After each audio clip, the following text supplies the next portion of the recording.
I think our show on the 14-year-old girl who gave birth to her child and ended up suffocating it.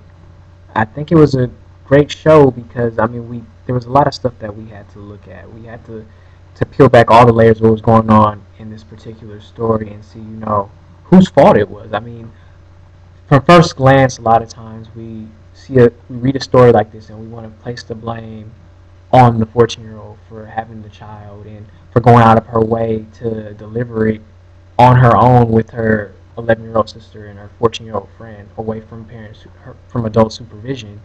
But the fact of the matter is that there was a failure on all levels. It wasn't just a failure on her part. I mean, yes, she has to be held responsible for some of her actions, but at the same time, she's still only a 14-year-old child. There's too many parents that were around who didn't realize that she had been pregnant for 9 months. I mean, she gave birth to a full-term baby. No one even realized that she had given birth, that anything had changed, and I think that speaks to the level of responsibility and accountability with all the adults that were involved, from her mom to the adults at her school, and anybody who possibly knew her. I mean, there's definitely the possibility that, maybe her mom was a good mom and that she really did try to put that time in. But at the end of the day, she didn't feel comfortable letting her mom know what was going on with her.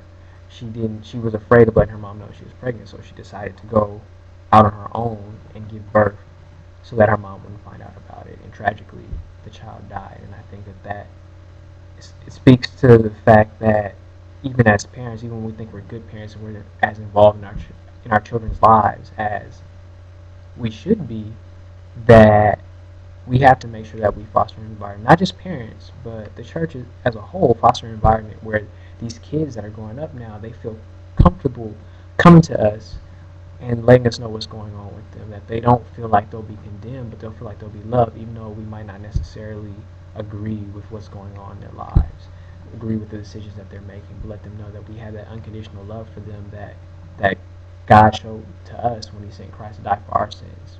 Because just like them, we mess up, and God never turns His back on us, and we're commanded to do the same for not just our children, but for everybody. So I mean, this was definitely was a difficult show to do, but it was a much needed show. We hope that by sparking all this dialogue, that we'll we'll move towards a solution to changing these things that need to be changed, not only in our churches, but in our families and our communities. We appreciate everybody who listened to the show. Continue supporting us. Tune in next week, and we'll holler at you then.